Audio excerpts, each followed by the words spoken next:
Welcome to Cosmic Comics, Games and Collectibles, your zen of geekism.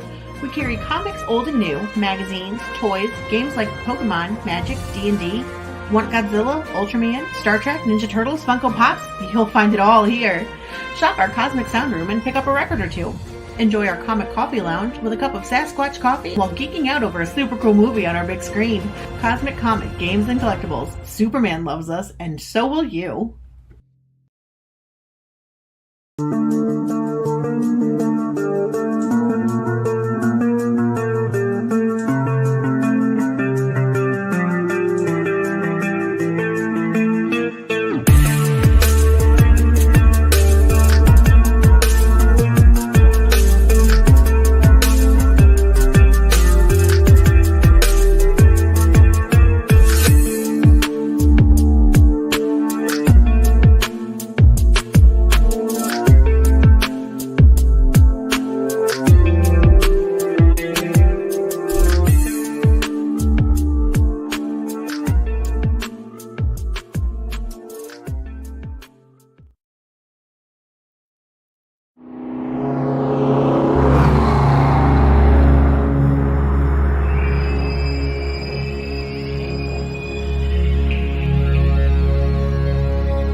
Hi, and welcome to the Kickstarter. I am Roland Mann, and I'm the chief cook and bottle washer at Silverline Comics, a genre-spanning independent comic and graphic novel publisher. And I'm here to tell you about our Kickstarter number 20!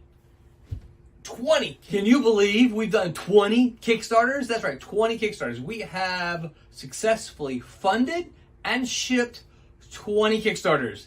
That's 20. That means we are making comic books. And I'm here to tell you about our next batch of Kickstarter comics that you know you want to support it if you can. So I'm going to stop talking and I'm going to let Brent Larson tell you about Kayless. Take it away, Brent. Okay, we'll finally get to see how the story ends. Wait a minute. That's it? A tree floating in space? That's so weird. Hi, I'm Brent Larson. You may remember me from such creator-owned comics as Kayless. Some of you at the end of the story thought, this is no way for a story to end, and I agree, which is why I'm excited to announce that in September we will be kickstarting Kayless Volume 2. It'll tell more of the story of where Scott Anders actually has been, why he wants to go back, what's the CIA doing in the meantime, and who is the mysterious group that's trying to keep him here on Earth. It's very exciting. The art is wonderful, and I'm really excited to share it with you. So thanks for your support, and we'll see you in the comics. Thank you, Brent. And now here's Rob Davis to tell us about Twilight Grim. 20 years ago, the city of Hallowed Heights was nearly destroyed as the result of warfare between humans and vampires. In its aftermath, the two factions forged a most unusual peace plan. A high and heavily guarded wall now splits the two sides of the city. On one side of the wall reside the middle and upper classes of humans.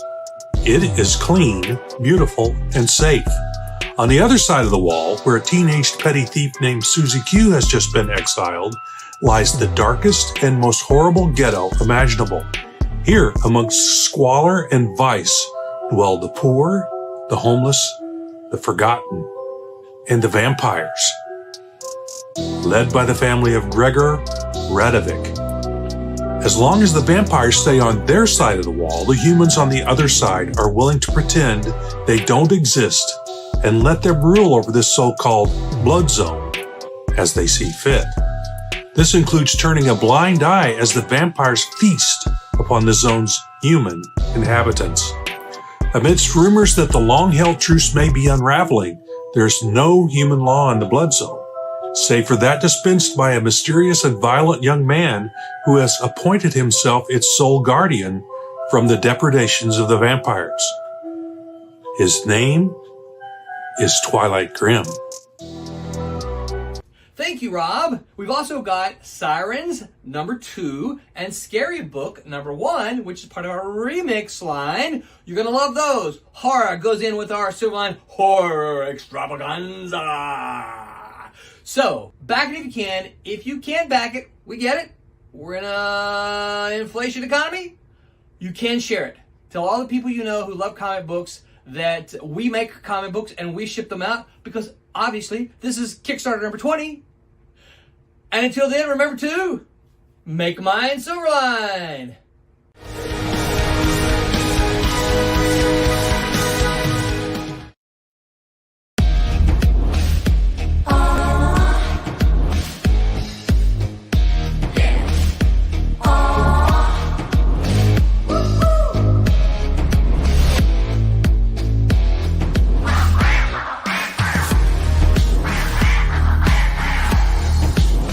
Your favorite podcast, it's Critical Blast.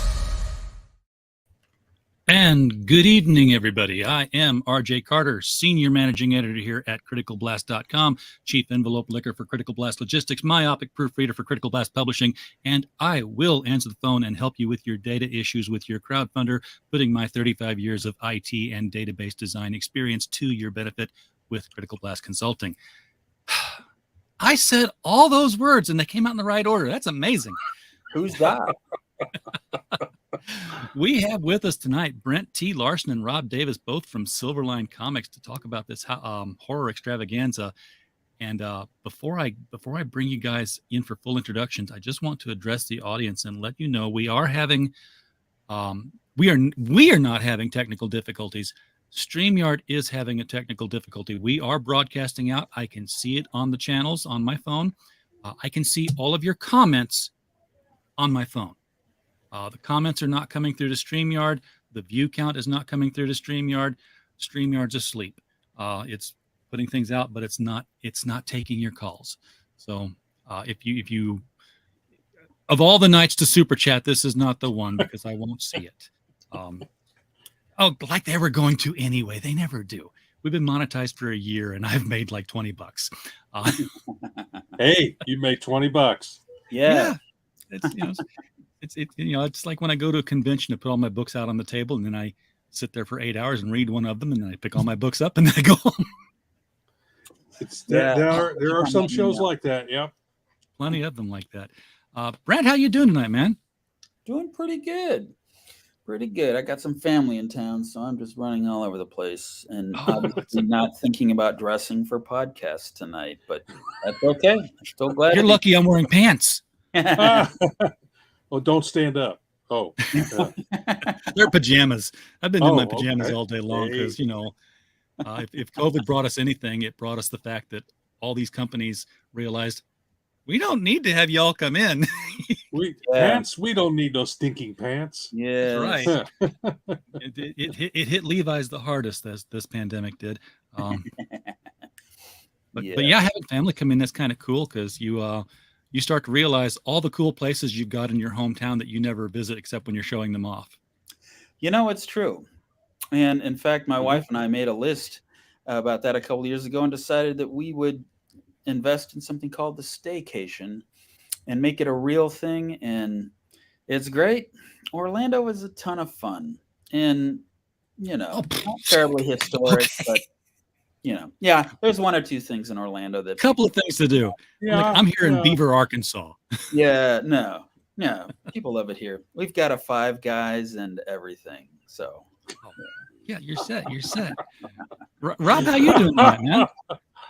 What's that? How are you doing tonight? You got a Five Guys near you? Good. I snuck in here. They left the link for Brent to use to come in here tonight, and I thought, I'll come in and photobomb. But I got here before Brent did, so I think you were a little worried Brent was going to be late or not come in right away. So I thought, well, I'll stick around for that. Well, we went ahead and started the show without him. So he snuck in. He snuck in anyway. I saw him pop in the back room. Yes. May I say your production value on your promo videos is better than ours, but I mean, I shot mine on an iPhone. But yours was outdoors. Yeah, and you had in the heat. Yeah. So I should get something for that. You're right. Yes, definitely. and you didn't. How many takes did it take? I was on a clock, so I want to say 2. So 2. That's not bad. I had to do 3. So okay. So you did better than I did in that respect. I had to start over 2 times. So now that we all have one of these with us at all times, we're all film producers. It's true. Pretty lousy ones, but we are. So. We do what we can. It was funny. I went on a media call when I was in St. Louis for the media didn't come in and interview Margaret O'Brien. Each of us get our turns to sit down and talk about Meet Me in St. Louis, which American Movie Classics was putting on special for it. And they had these big camera rigs, and you had you'd sit and wait for that boom mic to get out of the way, and then it would be your turn.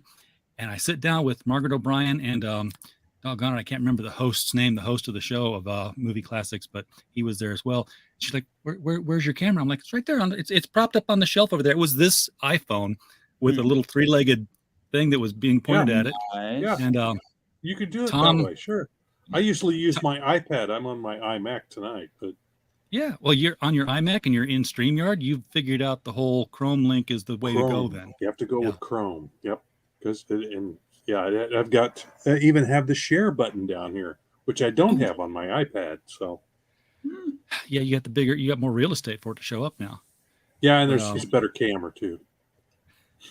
But Tom said, no, Margaret, everybody's filming. They're doing whole movies on these things now. And I was like, wow, yeah, why not? You can. It was fun. Rob, Brent, giving Silverline 3.0 a go, right? I mean, you've been in this business a while, and then Rollins says, hey, I'm going to do 3.0 for Silverline. You want to come back? And you said, yes. Why? What were you thinking? Yeah. Don't you know there's no money in comics? Come on. Yes, actually, yes. Yeah. So Brent, how did they get you to come in? I got dragged kicking and screaming. I took Roland out to lunch a few times. We got connected by a mutual friend, and Roland was way into comics when I was just a little nerd fanboy. And we had all this stuff to talk about. And then I finally said, hey, man, I have an idea for a comic. And he said, well, run with it. I'll talk you through it. So I start, looking at Kayless, and I'm thinking, wow, I suppose I could write a script and actually hire people to draw this. And I'm like, so that takes real money, like not stupid money, but and then I'm thinking I could also try golf, and I hate golf. I've never tried it. I already know I hate it. So why not just do comics instead? Yeah, Presto. might be cheaper actually, knowing golf. You can actually Yeah. lose at golf and get paid more. Yeah, and we have to wear cooler clothing.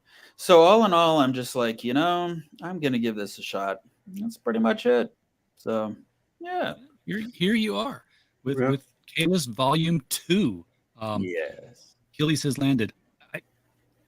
I have a mental block now. I mean, I grew up on Roman and Greek literature and classics. I'm like, yeah, Achilles, the heel and everything. And then I read Orson Scott Card's Ender's Shadow. Mm. And now every time I see it, it's like, oh, that's Achilles, because it's French now all of a sudden in my head. Because they made a point in the story. It's like, no, it's pronounced this way. Oh, okay, sorry. So I'm looking at this is Achilles Achilles for sure. So you had it right. Oh, so what kind of a name is Kayless? I see that and I'm like, I have to figure, you see Superman. I can put those two things together. I can figure out what this is, even if I've not known anything about the character. Yeah. Kayless is, a little bit different. Yeah. I admit I sweated that one a little bit when we were first coming up with the book. And I stuck with the name because, for one, it creates a little sense of mystery right out the bat. I feel like something that we can run into with indie comics is just this idea that we're doing something that someone's already done, but we're doing it on a cheaper budget, which is kind of not fair to indie creators, for one. But for two, anything we can do to kind of front load the idea of, you don't really know the story that I'm about to tell you. And, for that reason, why don't you give it a shot? That's kind of the mentality behind that. As it turns out, and I might as well tell you, because I already, in volume 1, I kind of spilled the beans. It ends with a tree. Yeah. Kayless is actually a shortened form of the, what did I call it? You know what? I wrote this thing. I suppose I should know this. Del He left his notes at Del Taco. Taco, yeah. Yeah, it's Latin, or it's the Via Caelestibus, which is actually Latin for, was it the Shining Way, I think? In other words, the whole story surrounds this rift in space, which is what caused the CIA to create their own space program, unbeknownst to Eisenhower, to start it, and eventually to send up a CIA agent into space to try to get to the other side of this rift, to see what's going on over there, and to basically stake it out in the name of America and democracy. And what he found over there is kind of what the story is about. Why is he back on Earth? Why does he want to go back to the rift in space? This is kind of what this whole story is about. So we start out with Kayless being a shortened form of the Kayless Rift, which is this ancient rift in space. But then I'm going to nerd out to more of what it actually means. It means more than just that. And I'm pretty excited to tell everybody this story. I haven't run into anything quite like it in comics. So, I hope I don't spoil it, because I had 3 years of Latin, and I know that Via Caelestibus is way of the heavens, and that's heavens plural. Yes. Yes. Okay. Yeah. And anytime you want to make someone think that you're not just, writing Spider-Man 500, just throw in some Latin, and hopefully people will think, whoa. So I would Spider-Man 500, by the way. So. Oh, well, Rob, we kind of skipped over why you came back to. I'm going to say you came back to comics. You never left, really. Yes and no. I as a career, it left me in the mid to late 90s. I got kind of when everything kind of imploded in the 1990s, my career imploded with it, and all my contacts in all the industry had moved on to other things, or everything I tried to get going after that kept collapsing them. I kept getting the rug yanked out from under me. I had a mortgage. I had 2 kids, 2 very young kids at the time. And I'm going, well, this isn't working out monetary wise. So I've got a studio in the house. I'll continue to draw, but I just won't do it to make my living. So I've been drawing all this time. It's just that it wasn't my main thrust in life. And now that I'm completely retired from what I did for 20 years, I drove a city bus for about 20 years, and built up a nice little nest egg of a retirement with them. And so now now that I'm also pulling in Social Security, so I'm actually making as much money now with my retirement and Social Security as I was when I drove a bus in a circle all day long. So now I can do things like draw comics again and not worry about whether it's going to pay me anything or not. It's nice to have a little extra cash in case I have what I call my fund, which anything that I make from the comics work I do, or I'm also a partner in Airship 27 with Ron Fortier. If anybody remembers who Ron Fortier is from Now Comics and Green Hornet fame, he and I kind of partnered up and started doing comics work. And then he got he thought that some company should be doing taking some of the public domain characters in pulp from the 20s and 30s and starting to do new stories about them. And and I said, well, I can help with the design of that and illustrate the books just like the pulps were. And we started out doing it just the 2 of us, and now we've got a lot of other writers and artists who are in it with us. But that's kind of a roundabout way about how I got around to Roland and Silverline Comics. R.A. Jones and I did a comic book back in the late 80s, early 90s called Scimitar. We did a couple other books together too, one about Merlin. And he and Roland got hooked up together, and he's doing a couple other books with Roland. And he goes, well, I've got these 3 other ideas. And Roland goes, well, who would you like to have him draw it? And he goes, well, my old pal Rob, you might see if you can get a hold of him and see if he's interested in doing it. And so he sent me those three ideas, and all 3 of them were great ideas for a limited comic book series. But I saw Twilight Grim, and I'm going, ooh, vampires, and this kind of grim character who's going around taking care of the vampires, and then some of the backstory about what was going on. And I went, well, that looks kind of interesting. And come to find out later on, R.A. was going, I was hoping you'd pick that one. So, I mean, he liked all 3 of his ideas, but he thought that one might work best for us. But my artwork is not as in your face as some other artists are. How their work is, but I'm more into the subtle.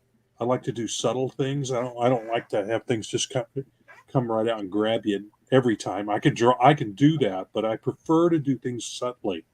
So and there was a lot of subtle touches in Twilight Grim. So so I kind of came in the back door. But since then, Roland has been tapping me for this little thing or that little thing, where I could, because I'm available, being retired. But I got a lot of stuff going on now, but I can always fit something in between all the other stuff, and it keeps me busy and keeps me from going out and carousing with the guys every night. So I find it interesting that you say that the comics industry kind of left you in the mid 90s, because that was the height of the bad girl comic, and you had Scimitar, which should have. Well, by then I had moved over to do Star Trek. First, I did an issue of Star Trek: The Next Generation for DC, and then Malibu got the rights to Deep Space Nine, and I tapped him on the shoulder and said, well, that's just the kind of stuff I like to do, and I like working with you guys. I didn't really want to leave anyway. So now that you've got this, can I come back and do this book? And I also did a 5-issue stint on Star Trek with Kirk, Spock, McCoy in the film era. I did 5 issues of that. while I was still working on the Deep Space Nine thing. I was doing every third issue of Deep Space Nine as a fill-in, and then doing miniseries on top of that. So they were keeping me pretty busy with that sort of thing. But then when Malibu got bought out by Marvel, of course, then the Star Trek license reverted to them, and the new editor there on the books decreed that no one who had written or drawn the Star Trek comics before at either DC or Malibu would get any work with Marvel. Oh, okay. So, I got the unnecessary. yeah, I got the rug yanked out from under me. What they did was they said, well, we'll get hot artists. Remember, this is also the era of the hot artist. Yeah. The Image guys were hot. If you were hot and they got you on a book, that was supposed to make the book better. Everybody wants a Todd McFarlane Kirk. Yeah, right. Yeah, but why? Why? Because I had really kind of mastered doing the likenesses, but that didn't matter for anything at that point.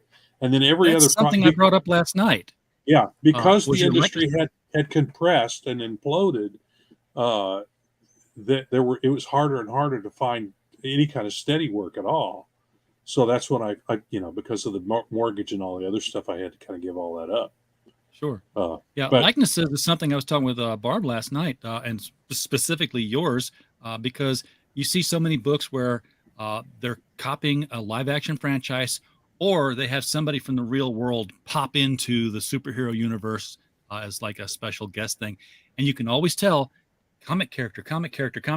Somebody sat down and sketched a real person, comic character, because they don't fit. They look different. They don't have they don't have the same style to them. Yours didn't have that problem. It didn't look like they were posed mannequins that you then drew the scene and then said, okay, now pose them in a different position and draw them over again. There was a little trick to that. I actually did. I had an overhead projector, and I had a camera, and I would set up I would do layouts of each issue, and then I would decide what poses for the likeness people that I would need. And then I had taped a lot of episodes of Deep Space Nine. So I'd go in with my camera, set up my camera, run the tape to where there was a good scene, and then I'd take photographs of that. And this was before the internet, Google, and all this. So you actually had to go have your and before digital cameras. So I would take them and have those printed, and then I had an overhead projector. And I would project those down onto my drawing table and use those to get the likenesses right. But the trick is getting it to conform to your style, so that when you draw the other characters, it's not so stark as you were talking about. So there was some tricks to it, but that was the trick that I was using, is that I would actually try to find photographs of the characters, the actors in the correct poses. So we actually have a segue from Star Trek back to Kayless by way of linguistics again. Mike Walters is in the chat. Yeah, Kayless.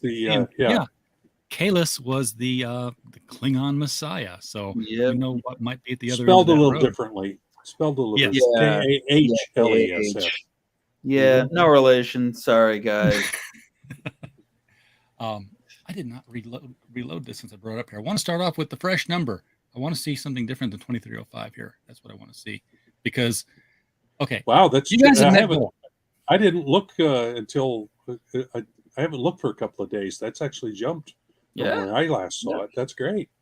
Yep. You have 5 days left to go. You have $2,305. But folks in the chat, come on. This is four books. Roland has to pay a lot of people. and $2,300 is he's saying, let's go to Denny's before we ship our book. All on me. I might be able to go to Starbucks with my payment. Yeah, exactly. So let's get this thing built up a little bit more, just a little bit. Yeah. Well, I think we're also looking at some stretch goals. I mean, Roland talked to me earlier today, and R.A. Jones, actually has written a few books for Airship 27, which is the company I was telling you about. I put together with Ron Fortier, and he wrote a book called The Last Days of Poe, and Edgar Allan Poe, and he's going to offer up PDF copies of that book as a stretch goal if we meet a certain level. And I'm not sure what he's going to set yet, but that will be available as a PDF. And he may have some other things he wants to throw out there as well for stretch goals. But we got 5 days, so I don't know exactly what he's got in mind. I don't know if he's got anything. It looks like he hasn't even put anything up there yet in that respect. Yeah, I hadn't seen any last night when I was going over the campaign, but it just struck me that this is the horror collection.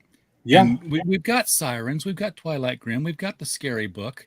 Kayless isn't scary. Kayless is sci-fi. I can describe it, like with a Dracula voice, if that would help. I mean, I'm looking at the paragraph here. It's like Scott Anders blasted off in the 60s aboard the ship Achilles as part of a CIA. I wish I knew and had memorized the Buck Rogers in the 25th Century opening because it's so very similar to that. But yeah, it's like, left in the 60s, came back modern day. Because I was, and I'm reading this, I'm like, oh, Achilles is the ship. Okay. Yeah, I pointed that out. That was intentional. Yeah, I kept thinking Achilles. People are going to think the actual Achilles is going to pop up, and yeah, we don't want to go in that direction either. So clarity is good, especially when I'm coming out with like an issue a year. Let's try to keep everyone clear. So yeah, I talked with Roland once about bringing all the Silverline books into a single unified adventure because they're all different unconnected stories. And I was like, and I told him how to do it. I was like, here's the story. Every book ends with this particular scene, and then you do a one shot with everybody all over the place, and then they all go back to their own books. He's like, yeah, but we can't get all the books to end at the same time. Yeah. Well, yeah. And with what's the geopolitical stuff that's going to happen in Kayless would make it hard, like with Rob's book. Is there an area of the world where, people are being kicked out of the city? I don't know how that would work with Kayless, but maybe we could do it as like a dream sequence. I don't know. I've seen. Oh, well, my thought was that the book ends and that last page is, second to last page is the anticlimax. Just, oh, good. They're all in jail. Let's go have some dinner. Boy, glad that's over. What the hell is that? And turn the page and they look up at the sky and it's dark and cutting through the middle of it is this jagged silver line. Okay. And every book does that, and it opens and then the big 80-page special bring them all together thing is they all get sucked into this singular dimension to fight. Right. I don't know, anti-Silverline or something. I just set it up. You guys knock them down. Okay. Yes. Thank you. So you're the pin setter. We're yes, the bowlers. Exactly. I'm the pin monkey. And then I get out of the way and I let you guys do your job. And then, the 80-page thing is done and everybody's back in their own books and nothing changed. Back to business as usual. Typical episodic TV. Exactly. Set the stakes high and make sure that nothing changes. Yeah. Okay. Like, hey, we're going to do Crisis on Infinite Earths on the television show. We know that the Flash is going to disappear. Oh, we didn't mean that Flash. I'm like, well, why did you write a headline? It wasn't your world's Flash. Just to reel you in. And it worked. They're still talking about Crisis. Well, they are. Well, they kept a lid on a lot of that stuff until it released. I mean, as much as they teased out, like, hey, Burt Ward's going to be in Crisis on Infinite Earths. Hey, this person's going to be there. That person's going to be there. When they went to Earth 666 and this guy opened the door, I squealed like a 14-year-old little girl. Oh, Yeah! Comics have made me happy again. Yes, I love that. Yes. And then it was over, and they're like, "Oh, we're back to business as usual." Nobody's changed. Nobody's been saved, and I'm feeling cold and alone. Yeah, that's the lyrics are true. BAU, business as usual. Now, when Scott Anderson comes back, this other paragraph says he's going to be pushed to the limits of his invulnerability. And humanity. So he's a changed guy. He is.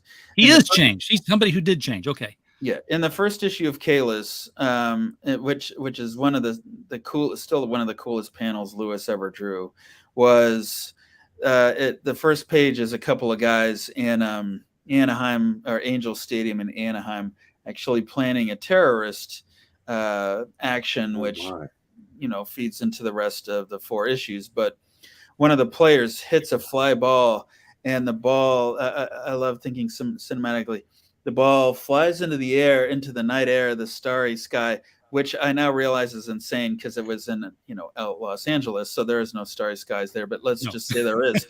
But the ball's flying into the air, and you see a little flash of light, and the next page is actually Scott's ship blowing up on re-entry, and he, the ship flies apart. He plunges to Earth and then gets out of the crater and walks away. Oh. So something has happened to this guy. He's now invulnerable. Kidding. Wow. Well, the cool thing is what you can do to an invulnerable guy? Anything you want. And as I've pointed out a couple of times, he can feel pain up and down. It just doesn't hurt, it doesn't injure him. It doesn't damage. He can hurt all the live long day, which means that I get to mess him up, but good. So that's part of the fun. I admit it. I love my characters. I love to put the squeeze on them. You are a sadist, sir. Yeah. Yes. Could somebody who is really invulnerable to the point where I don't feel pain when you punch me in the jaw, that would pretty much mean that they don't feel anything, and they would become psychotic. Yeah. Or at least sociopathic. Yeah. That's kind of what Boys is all about, isn't it? Yeah. TV show Boys. That's kind of what it's. I haven't seen any of it yet. But that's kind of what it's all about. About right. Yeah. Well, and power, what does it mean to be all powerful, kind of thing.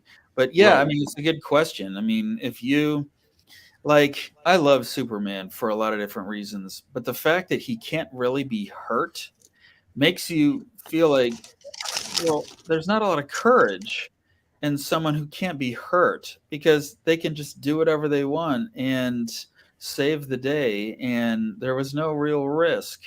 So I kept thinking, I want someone who's able to who's more than human, because otherwise he'd be dead 20 times over before the first issue is over, and that's no fun. But I want him to be able to hurt, because then he's back in the game. And the simple fact is, we all run away from pain. That's kind of the way we've been created. So what if this guy can't run away?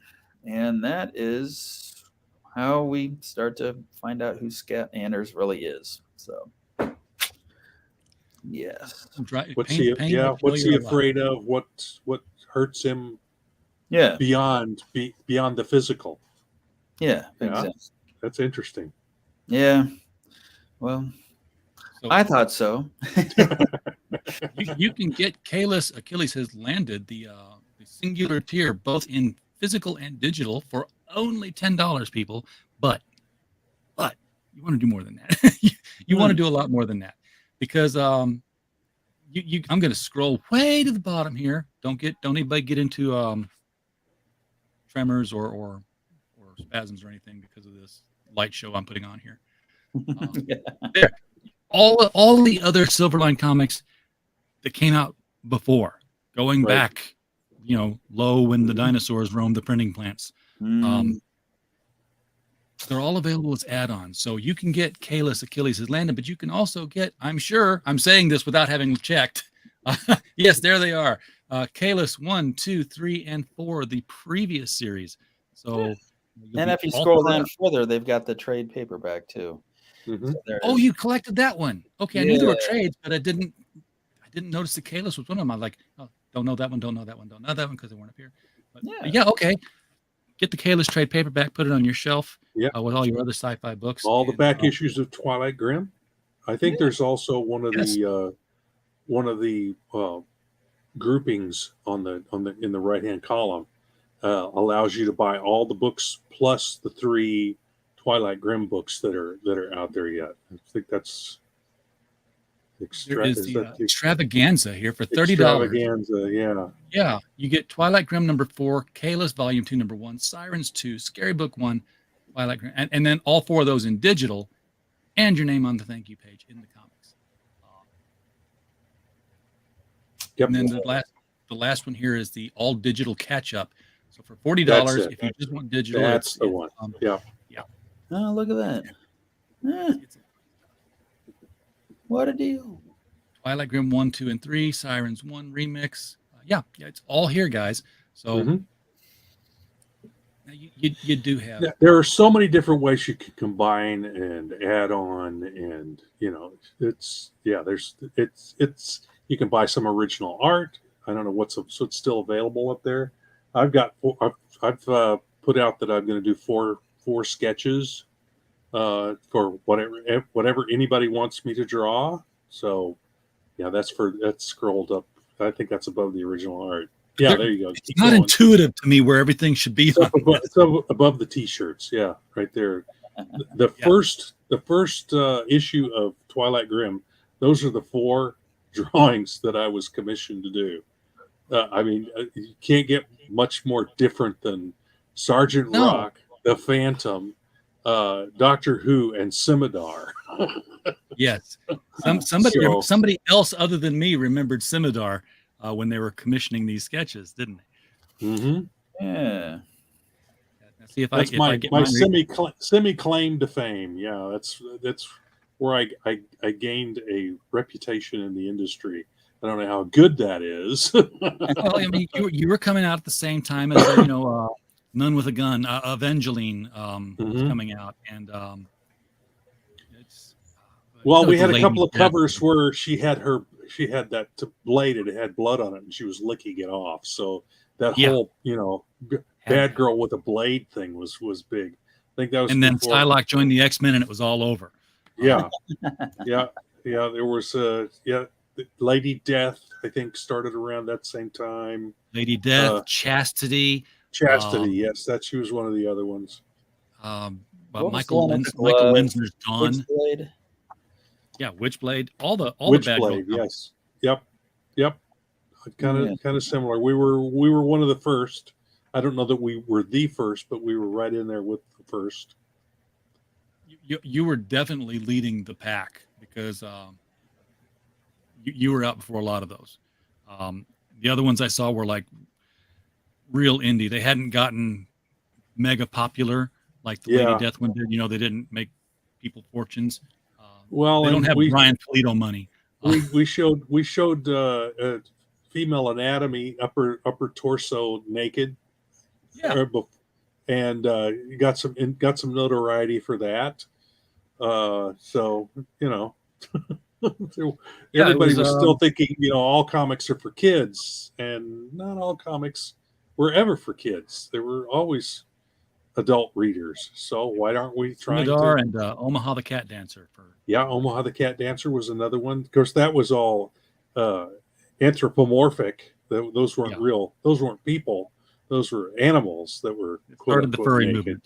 Yeah, right in there with that. But yeah, we were, and of course, Lady Death and Evangeline, and there was quite a bit of. I don't know if there was full on nudity, but you might as well have been nude. You were showing everything anyways. But, Whisper was that at that time? Yep, another one. But you're right though, but that they were always not just for kids. You talked about working with the pulp heroes and the public domain stuff. There is an anthology that is coming out called Out of Obscurity, and a bunch of people are working on different public domain stories for that. Six page stories, just advertisings. I'm like, this is going to be my first, if it's accepted, I will caveat that, my first comic book work. I mean, five or six novels under my name right now. And I've worked in franchises like The Destroyer, the Remo Williams stuff. I'd much rather write another 150,000 word novel than another 6-page comic story. Because I look Why at is that? script and I'm like, I was looking at, text script. And I'm like, I cannot put my head into this story and say what comes next. I had to do, I'll take this page. Take the share down for just a second. I had to do this kind of thing. I was like, what does it look like? So, here's stick figures and guns and running. And I'm like, that actually and looks. I could translate that and say panel 1, panel 2. And then just try to remember what kind of lingo to use. Exterior shot, interior shot, close up, text box, all that kind of stuff. Yeah, thumbnails. It was the only way. Well, yours look a whole lot better than mine. Well, that's, I'm breaking, those are spot illustrations for a Sherlock Holmes book I worked on, but it's very similar to the kind of thing I do for comic book pages too. So do thumbnails, they're only about, that big. Yeah. And I was doing a story for The Clock. If you remember that character or know of that character. Wow, that's a pulp character? It was he was the first American costumed hero who was not super. I know the Phantom is the very first one. Wow. But, and his name was Brian O'Brien, and he fought crime as the Clock. There was absolutely nothing about him that looked like a clock. Didn't have a clock motif on anything. Didn't sign a clock on his notes that left behind. He had a black napkin with holes punched in it. He just tucked that up under his hat and ran at them still in his suit. Good for him. That's typical pulp. That's typical pulp stuff. Yeah. It looked a lot like the Spider's mask or the original Green Hornet's mask. It was just a handkerchief up in front of their face. He did eventually go toward the Domino mask and still kept the fedora and the suit. And if that description sounds familiar, well, he did work on Crack Comics with Will Eisner. And Will was using like 4 different pseudonyms for all his books, stories there. He wasn't using Will Eisner anymore. And he did say that the spirit was based on an old hero that was. So there you go. Probably very similar. Yeah.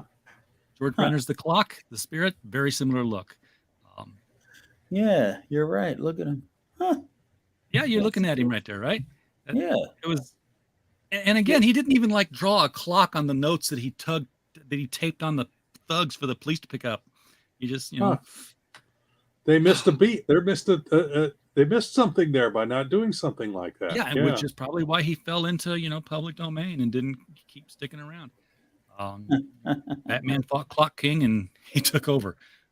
Look, this guy has a clock on him. Yeah. Huh. Oh, so you're looking at the same panel I am. I warned. A timer that released. Yes. But as silly as that was, he had a bat cave, and it was a torture chamber is what it was.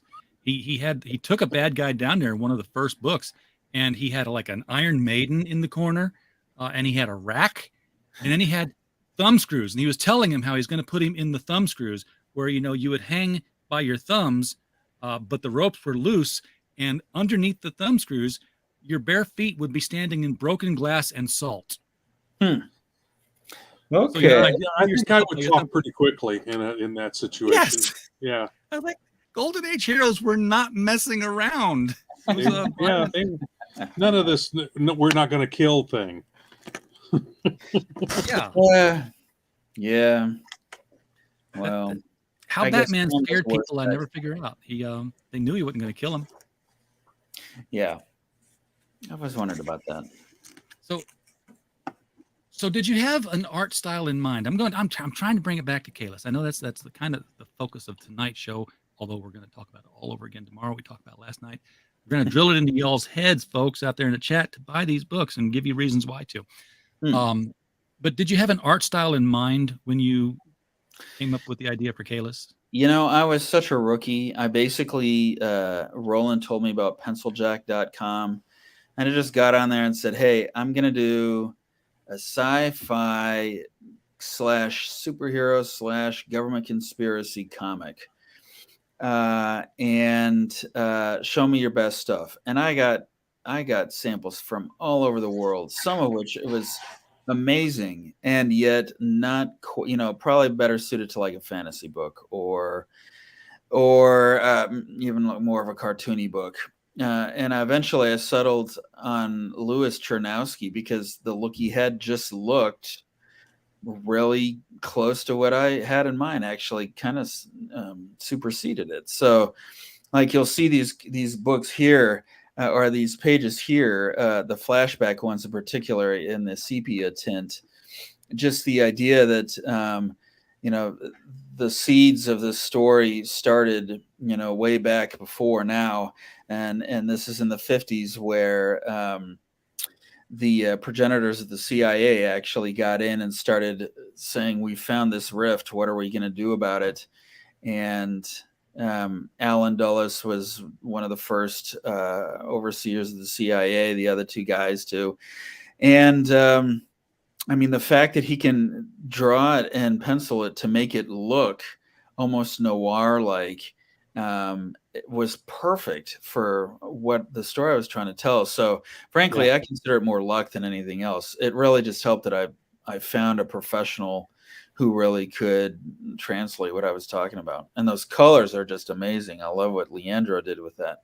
Yeah. Just, I'm excited to share with people. I think it's pretty darn cool. I really like the what he's doing with the panels. Mm-hmm. For one thing, you get very creative. I've never seen panels that were tilted in on each other here. By drawing them as trapezoids, it almost looks like you're looking into a corner of a room. Uh-huh. Mm-hmm. Mm-hmm. That was all him. I said, this is what I want, and I'm glad. I'm working on a second book now, Cape Town, where I'm having to flex a little more with giving the artist more interpretation for my instructions, which is kind of a new experience for me in creating. But what's really cool about Kayless is that Louis is able to take what I'm talking about and really also put his own stamp on it. So it's not just a straight translation. This page here with the truck in the mountains backing up, and then it was the only page, I believe, in all of the entire run of Kayless that I actually designed myself. Where I was like, Louis, this is what I have in mind. See if you can make it work. And everything else, he just ran with himself. So I was going to comment on that because I'd seen a page do a very similar thing last week on a project. Oh, and okay. It's like, you can do this as a single picture. You can see it as a single picture, but by the insertion of those gutters, you've controlled the timing of how you're seeing the whole picture. Makes it cinematic. Yeah, exactly. Cinematic. I love when comics can be cinematic. When they're giving you something that your mind can fill in the blanks on, without having to have moving pictures. That's when I really feel like comics are. That's their strength.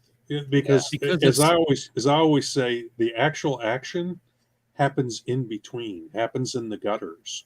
Between the panels. Where everything happens. Because that's where the reader's mind is filling it in. All that stuff, all that good stuff happens between the panels in the gutters. Yeah, exactly. Like I admit it, the Marvel movies, I enjoy just about all of them. And I love how they are movies that have translated something that for the longest time I had to fill in the blanks with my own mind. Now, having said that, I hate it when a comic tries to copy almost panel, like, I hate going to this, but the original Daredevil movie with Ben Affleck, the scene where Bullseye kills Elektra was ripped straight from the comics. And I remember thinking, this is boring. I've already seen it a million times in my own head. Why do I have to see it on screen? This is so unimaginative. So movies have their ability to extrapolate imagination and put it in their form, and comics have something which is similar, is not identical, but Still, they have both have their own ways of doing it, and when they work fantastically. Yeah, Yes, they're they do. they're kissing cousins. Yeah, Film, Yeah, I mean, film, and comics are kissing cousins. Yeah, they're both sequential art. Movies just have a gutter so thin that the yeah, next picture leads right into it. yeah. yeah, that's true.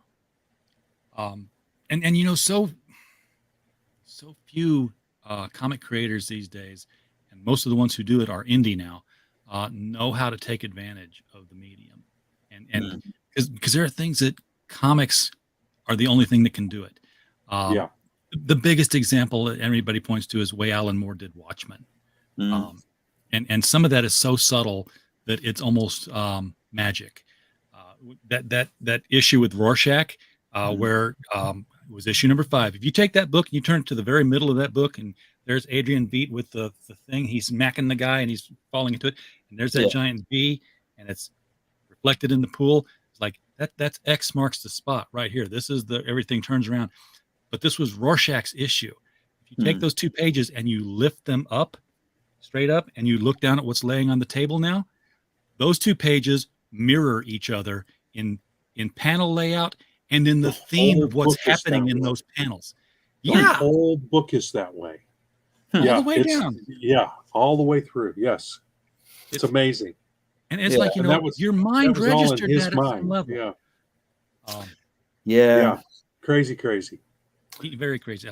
Jimmy Gownley's the only other guy I've ever compared to Alan Moore who takes that kind of advantage. His stuff that he did with Amelia Rules, when you read the trade paperbacks and see what he pulled off from the beginning of the Jimmy Gownley stuff is like laugh, hilarious. Why did you punch me in the stomach that way? That's the path of his book structures. I don't know if I've heard of him actually. Heavily recommended. Draws kind of like Bill Watterson and meets Charles Schultz. Okay. And then the stories are just fabulous. But this is your show. We'll have Jimmy on again another time sometime. I can't talk about Scary Book. Talked about Sirens. We'll talk about Twilight Grim a whole lot more tomorrow. So we'll be looking forward to having you back tomorrow and sharing some more stories, Rob. In fact, I'd like to have all of you guys come back. And I've already talked to Roland about this, so it's been cleared. On the 23rd of this month, every other week, every other Friday, we have a show called the LCS Guys, where we sit down, we try to talk with actual retailers about what's going on, and sometimes we like to have publishing guests on to talk about their books, and the retail experiences that they have had in the indie market, specifically as we would like to see Silverline get back onto retailer shelves.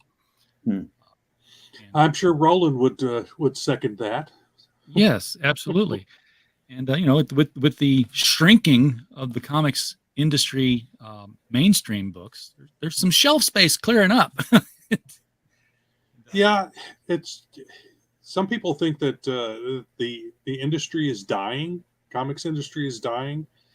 Well, it's the big companies that are dying. There's plenty of independent stuff out there. Some really interesting storytelling is being done in the indies, and I think that's where the future is. There and online and that sort of thing. I think that's where we're headed at this point. Yeah, I'm really bringing it out is this stuff. Yeah.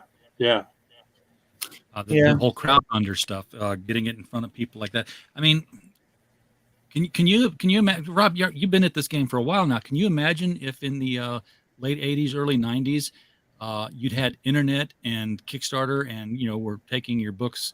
I'd have been drawing a lot more back then. I'd figure out a way to monetize it. I would have figured out a way to monetize it, because that's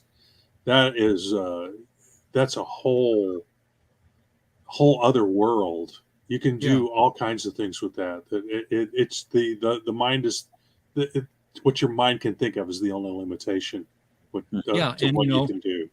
You wouldn't have to worry about what the printing costs were, because you'd have print on demand. Right. People would pay you to print it instead of you paying a printer and then trying to sell it. It's the paradigm is just twisted all around from what it was. It's weird. I would have loved to have had the ability to do print on demand back in the 90s, because I had several people that I wanted to do projects with, but the only way to do it was to take it to all the independent companies were folding. They were, and it was down to like 4 or 5 bigger companies, and then even some of them were really cutting back on what they were doing. So the industry it did essentially implode in the mid to late 90s, and a lot of us got left out in the cold. I mean, I probably could have plugged away at it for a while longer, but I didn't want to starve my family. Oh yeah, I mean, Yeah. it implodes about every 20 years, doesn't it? I mean, you had the about DC every in 10 years, 70s. there's a kind of there. At least there used to be. I don't know how it's been the last 20, but it seemed like every 10 years there was kind of a turnover, and things would just shift. There'd be of some sort. There'd be an implosion, or there'd be a break of some sort where things would change entirely. I think we're on the cusp of another one of those, and I'm hoping that Silverline is a part of that. I think what he's doing here with the Kickstarters and that sort of thing seems to be that's the next evolutional level of where comics are going. So we'll see. Getting the fans to actually keep you going, to there's a direct connection with the fans now, whereas before there was always a wall with the company put between the fan and the creator, and now it's an almost direct connection because of Kickstarters. You see something you like, you can send them money to put their book together with. Now the one caveat here is that you've got a lot of people doing that who don't quite understand how to actually finish making what they've proposed. So it may, some of the Kickstarters, the folks, they don't get it done when the Kickstarter's over with. It may be a year or 2 years later that they finally, if they ever get it done. I know some that are 8 years late. So yes, so that's the thing about Silverline is these are done before we even put them up on the Kickstarter. Yeah. That issue 4, I drew the last page of issue 4 of Twilight Grim about 10 months ago. I put the last line of ink on that last page about 9 or 10 months ago. So it's taken this long to kind of put everything else together. But it when it went up on the Kickstarter, it was done. The cover was done. Everything's done. All it is we were waiting for you folks to give the money for us to print these out and send them to you. So there's that connection, a direct connection between the creator and the fan that I think is I think that's the future of comics. Yeah, really we used to have that kind of a direct connection at conventions. I remember the 80s, I just walked up to the DC table and, talked to Dick Giordano. I just, slipped into a room and found Sheldon Moldoff with nobody. And exactly. And that's another thing is, have you been to conventions lately where there actually are editors and No. such? No, they don't even go to conventions anymore. It's all the PR people that are there, if they go at all. If they go at all. Go at all. I've gone to like the Wizard World in St. Louis, and I was like, Archie's not even here. Right. It used to be in Chicago, if you were publishing comics, you had a booth or a table somewhere, and the lines were not incredibly hard to get through because there were so many that they were all split up to them. Yep. Yep. Yeah. It's that the industry changes, and it's one of the changes that happen. But there's you can't go to a convention and get a direct connection with an editor or most writers. Of course, if a writer sits at a table, what's he going to sell? Here, I'll write you a paragraph. Yeah. Whereas an as an artist, I can sit down and what do you want me to draw for you today? I'll take your money. Here's the sketch that I did for you. That's the advantage to being an artist. /imagine and then some keywords. I'll write you a limerick. Yeah. But I could sell you script pages. Well, you could have copied those. So yeah. But it's yeah, hard. but I think that's where we're headed, and I think Silverline has got the right idea about making sure that the book is completed before you put it up on the Kickstarter. So it takes what, about, Brent, is it usually like what, 4 weeks after we finish up Sounds about one of right. those that the books Maybe actually a get little longer if Yeah, it depends. information and stuff like that. But yeah, Yeah, it depends on how. I guess it also depends on how busy Kablam is, the people who print the books for us. yeah, But there are certain times of the year where they're slammed. There are a lot of creators that create their books through Kablam, and then they got a convention coming up. They want copies of their books, so yeah. they'll hit Kablam up for them. So they've got they're pumping out books left and right. But yeah, I think that's where we are. Print on demand. You don't have to have 30,000 of them printed up before you actually can sell the book. Thankfully, I can order yeah. 5 and take them to a show and sell them. Or one. Speaking I of can just have one printed. So Yeah. Speaking of campaigns and books, for anybody who backed our one and only campaign ever, The Devil You Know Better in hardcover, we received the books today from the printer. Yay! They are here. Oh, that's pretty. We've done several anthologies. This one's available on Amazon in paperback, but we said, you know what? Let's do this crowdfunder thing that we keep talking with everybody about. Try what it's like. So all that's waiting now is for the signature plates to get back. Mike Barron has a signature. Hart Fisher has a signature. Cool. I will sign them and I will number them 1 of, 2 of, 3 of. It's only 25 in this limited set. So cool. All right. It's exciting. Yeah. Yes, I would have loved to have had 1 of 1,000. Really, really sold this thing. I now feel for all the people out there who jump into Kickstarter and Indiegogo and bought their car before they got their money. Yeah, don't do that, folks. Don't do that. Hustle every day. Yeah, don't count those chickens because some of those eggs might not be any good. Yeah, that's how it goes. Something like that. Yes, yeah. I think that's exactly how I remember my grandmother saying it to me. Some of those chicken eggs are hot rotten. Yeah. I have a story about when they got a nasty smell. That's it. Yeah, I have a story about 4-year-old RJ finding an Easter egg on the ground, and it was August, and biting right into it and finding out that, it was a robin egg, and it was pale blue, and it was no good. And,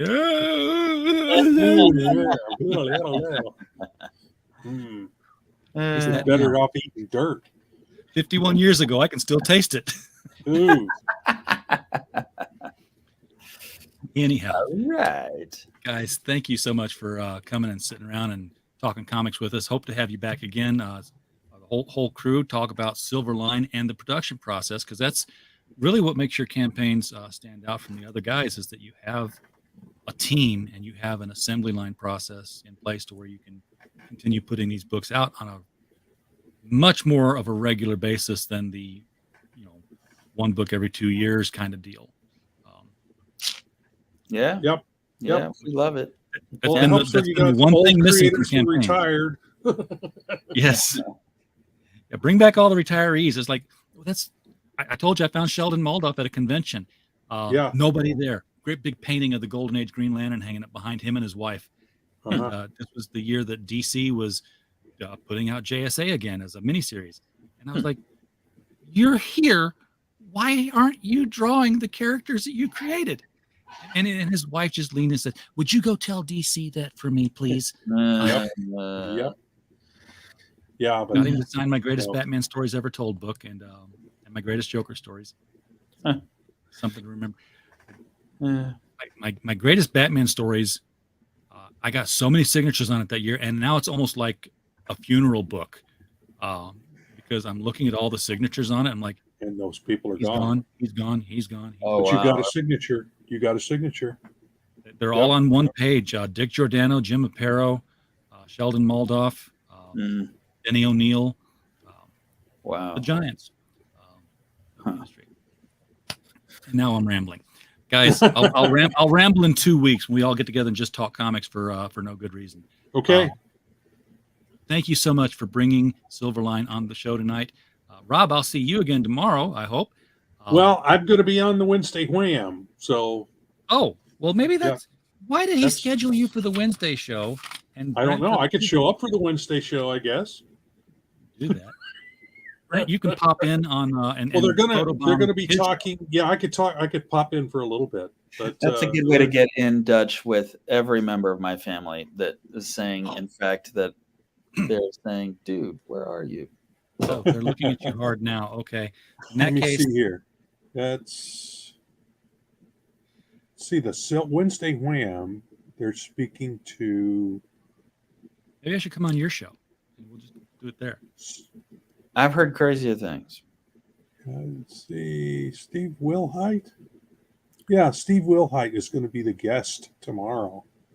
So, I could pop over here for a little bit. But because he didn't tell me I was a guest on your show tomorrow. Did you want me to come in tomorrow? Y'all can pop in anytime you want. Well, I have to have a link.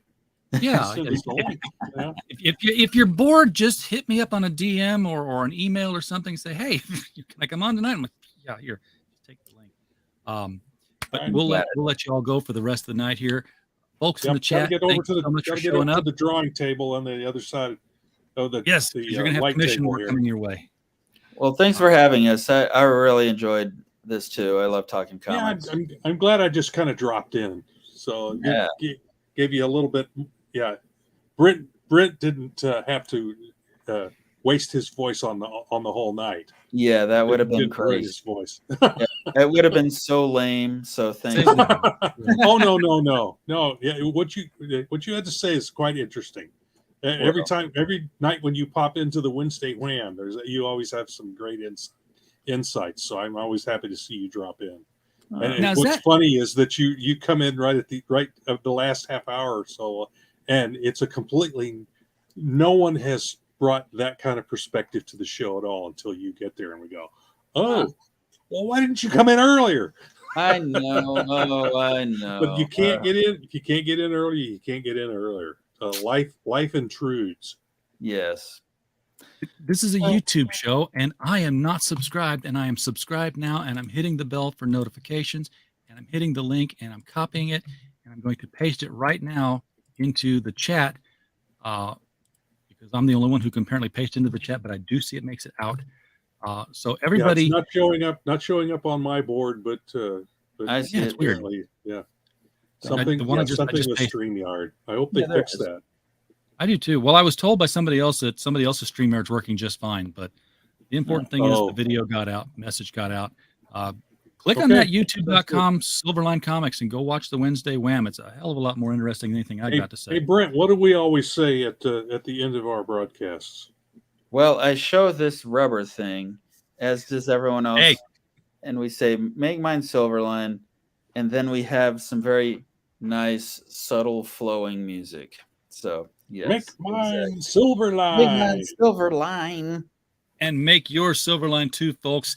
Thank you for popping in. We don't have a show without you, just a podcast falling in the woods otherwise. And while you were here, we just hope you had a blast. Good night.